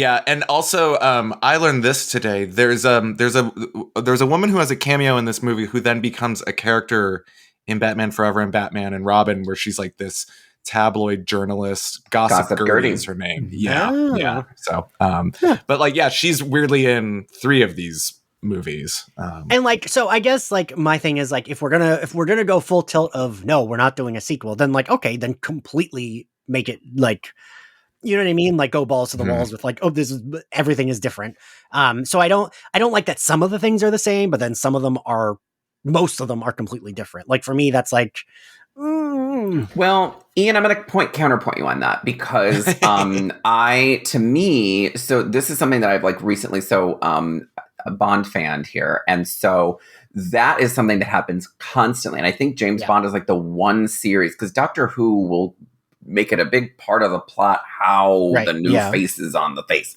And I know Doctor Who fans like love that shit, but I'm like, I love that it's just like, and you watch it, if you watch the James Bond series, there's like the same M and Moneypenny and Q in some of them, and then some carry over, and then Judi Dench came from the Brosnan ones and went to the Craig era ones. And we never stop. We never like explain the multiverse. There's no any of that shite because you just don't need it. You don't need to be like. You don't need to be like no because there's a wormhole in which Judi Dench came from this. I'm like I don't know if that. I get your point is to just do like a full recast, but I like this sort of it kind of puts these in sort of movie dream world dream spaces. Where you have like, there are sort of alternates and there are sort of some people that are recurring and some people are not. And sometimes they're playing the same character, same actor, but like a wildly different take on that. It feels like a more dream space way to do multiverse where it's like there are, here is Pat Hingle doing Commissioner Gordon in 4 wildly different tones each time. Because that's what you get with the first 4 Batmans is that each one movie to movie is a just outrageously different tone. To the series' detriment, probably ultimately, but like creatively, great. I think business-wise, financially, McDonald's hated it, but like I think creatively, it's really cool. I don't know. I don't mind it as much because I think I think Bond fans are just very used to like, all right, we got the same money penny, we got a different Bond, and this Bond is a different faced Bond, and he's younger, but he's still dealing with the dead wife trauma from 3 movies ago. But if we're back to the different one, like, it's very weird if you watch it. If you try to follow it logically in your head, it doesn't make sense. But like, Sean Connery stopped doing Bond. They put a new guy in. He marries Diana Rigg in that movie. She's killed. Then they bring Connery back in the next movie.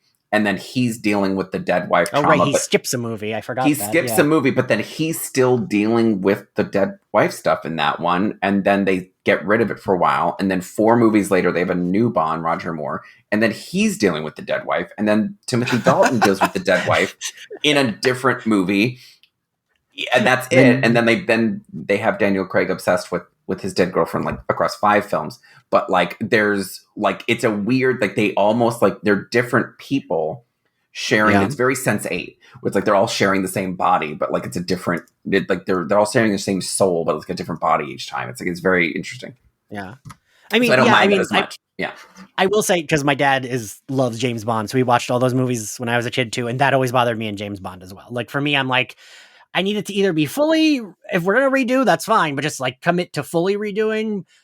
With like, for me, with the Daniel Craig movies, having Judi Dench was just like a wink. Like, it was like very obviously we're restarting Bond, because it's like Daniel Craig was like a completely new James Bond. So for me, that was like okay, because it was like, oh, that's just like a wink, in the same way that like in Spider-Man we got J.K. Simmons playing J. Jonah Jameson again. Right. Like, you know, it's clearly not actually the same. It's like a different. It's multiversal, yeah. Explicitly, you said Danielle Craig 2 times. And that feels very like if you were gonna be like hang out with Daniel Craig at a gay bar and be a bitch to him and be like, all right, Danielle Craig. Hi, Danielle. I saw him and Rachel Weisz on St. Mark Street one time in New York, and I was like, oh, that couple's very attractive. And then as I was like walking by them, I was like, oh, that's why, because that's Daniel Craig and Rachel Weisz. But yeah, no, I've always wanted, and I know people do like don't need the continuity. I've always wanted continuity. Like that was always like my dream, was like, I want these superheroes to be able to interact and not, because anytime, and I know a lot of people do, I think Aaron and Adam, you might be, but like when people talk about the X-Men and they're like, no, I want it to be standalone. I'm like, absolutely not. We already got so many standalone X-Men. I want to see the X-Men having to deal with the like humans that are like against them and like fear them, and the asshole superheroes who kind of ignore them. Like, for me, that's an interesting dynamic, and that's the full X-Men story, is like, yeah, the Avengers are their friends, but like they let all this shitty things all this like shitty stuff happen to them, and that's like important for the story, that like these heroes kind of don't involve themselves with their shit, and that's shitty. So for me, I'm like, I like the continuity. I don't know. I think you're in luck, because that is the way these movies and all movies are going now, where like I think that is sort of the dominant, not to be like, oh, you're in luck because you're in the majority. But like, but like, I think you are in luck, because I think that is the way, because like, I think fandoms have, it's very funny, because I was listening to another podcast that was talking about, that was breaking down like the history of like He-Man toys and the He-Man show. And they were talking about how like when the He-Man was like invented in like the 80s or whatever like that, it was a bunch of Mad Men type guys in a boardroom, and no one was keeping a fucking Bible of who was who and what, and it was all connected. And so that's why you have like, you know, He-Man and a lot of Teenage Mutant Ninja Turtles that just have like completely mishmash backstories. Nothing connects really. And I think people have sort of later, like sort of like our generation has like grown up on this stuff and is like reveres it. So we are like sort of trying to reverse engineer a show Bible out of that. But I think that's sort of like you're seeing kind of a generational jump. I think Batman Returns like sort of will sort of live on in superhero fandom, because it's probably the last time a superhero movie is ever going to be that like dangerously weird, not James Gunn weird. Right. And where it's actually like, we're going to make very like potentially damaging choices, you know, potentially big flop choices. We're going to break away from who these characters even are in the comic books. That's never going to happen again. So I think this feels like a bit of a like snowy little gravestone to doing something different with the character, because I don't think we're ever going to see a superhero thing where they like diverge from what the comic was. That's fair. Yeah. All right. Well, now that we're at the end, we're just gonna do favorite scene, and then, I mean, we're all gonna have the same grade, but favorite scene, Aaron? Ooh.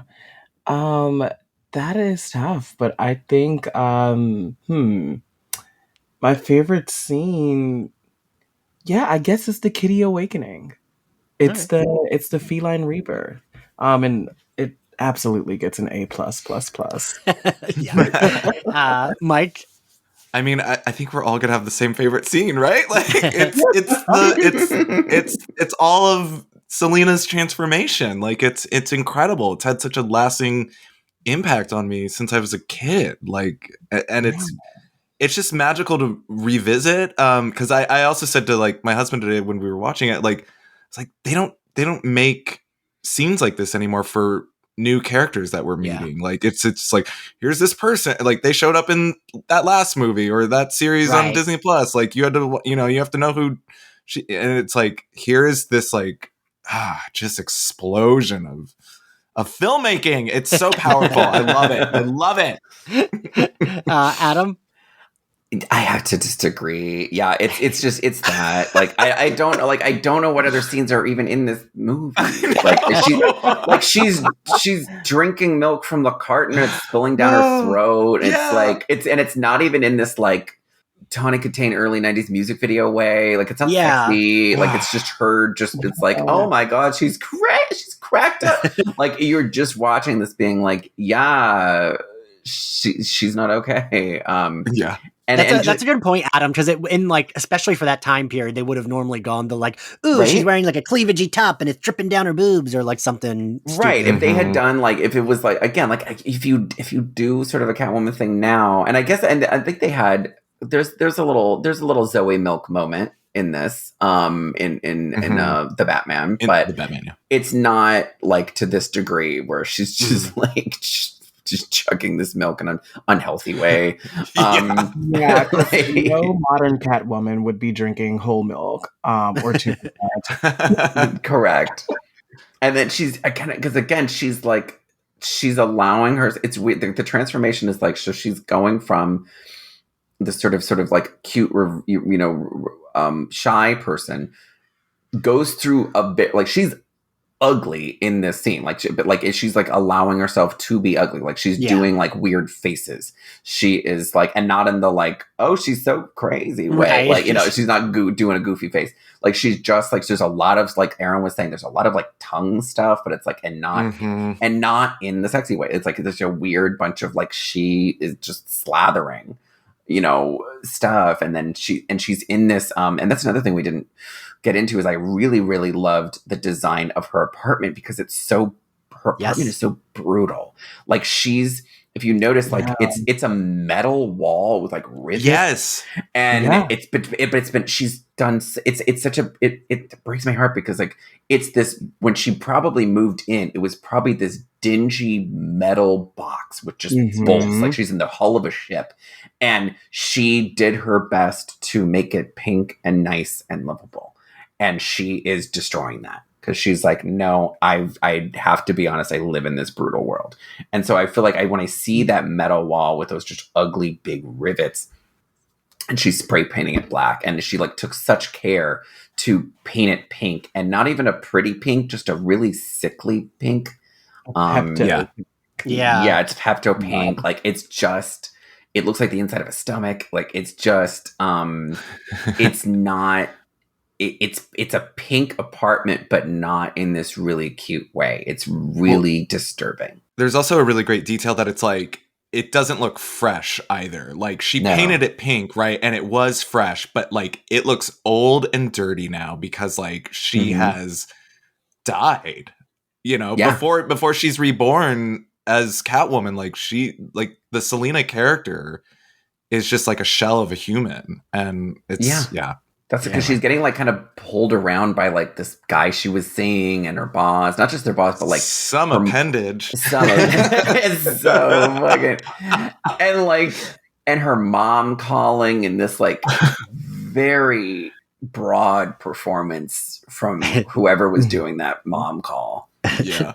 I imagine they almost got the script supervisor I see like a woman with like glasses at the end of her nose being like, "This is Selena, it's your mother calling. Why haven't you called me back?" Like it's musical and rhythmic in how it ramps her up. Yeah. So I think I put down 3 scenes, and one of them is the one you all said, so I'll say my other 2 scenes. Catwoman in the department store. I love that, like, the glee she has with, like, destroying the department store. Like, after she, like, whips the heads off the mannequin, she is jumping rope with her whip. Yes. Yes.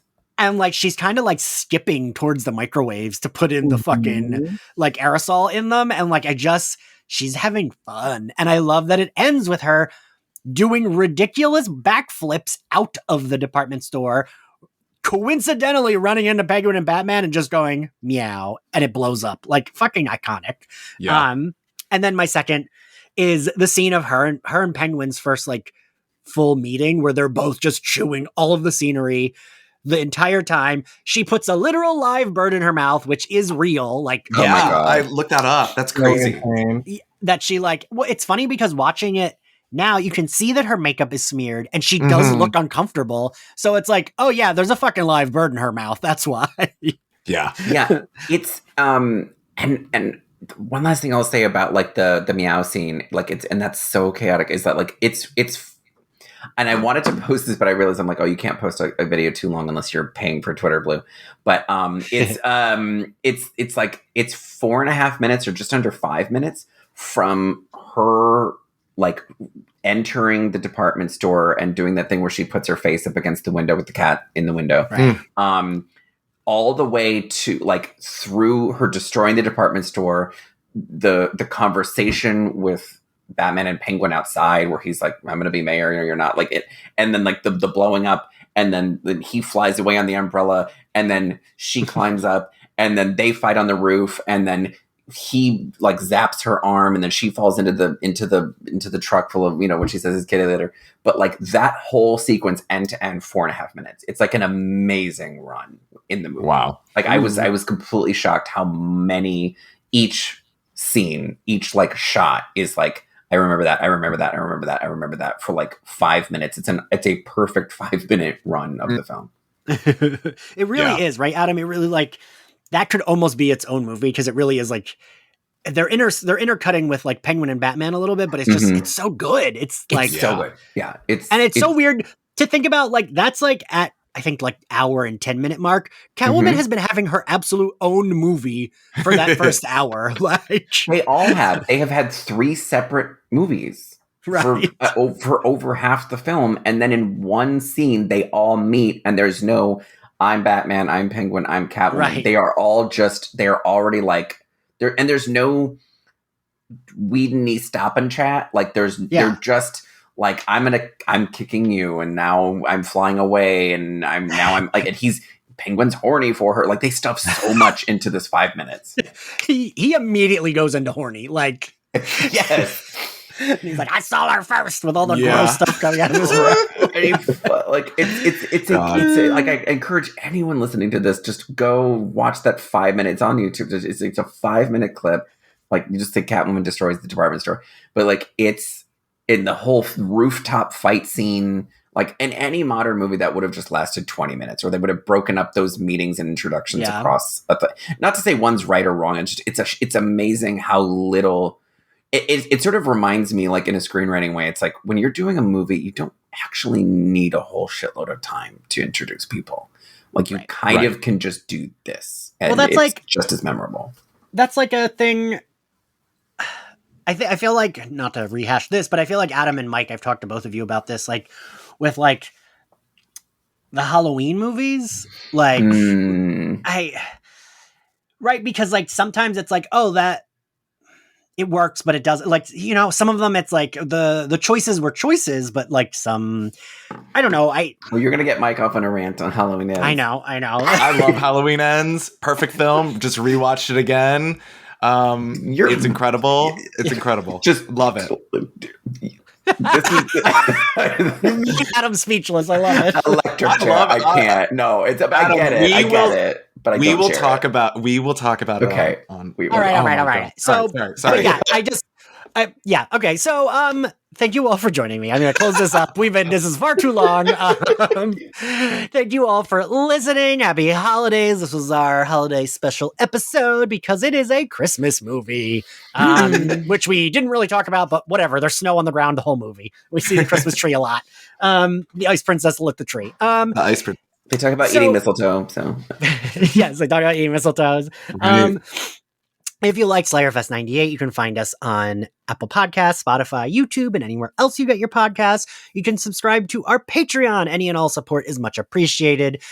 We've been going through a bunch of movies, and we finished Harley Quinn seasons 1 and 2 and Firefly season 1, and we are going to move on to Harley Quinn season 3 either this month or next. If you want to follow us on social, we are at SlayerFestX98 across all social media platforms. If you want to follow me, I'm at IanXCarlos. Mike, where can everyone find you? At Michael Ryan P on all socials, and check out my website, MikePattersonEdits.com. And Aaron, where can everyone find you and your comic? Yes, you can find me at magical.poppy, that's PAPI, on Instagram and Twitter. And then you can also find my webcomic, Bitchcraft, on Webtoons. It's spelled BYTCH Craft.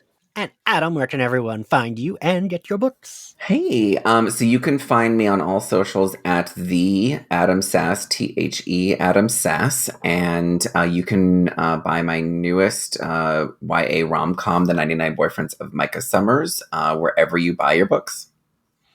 All right, everyone. Well, happy holidays, and I feel like next time you'll hear our voices. It'll be 2023. So happy. Hey. Bye. Yeah.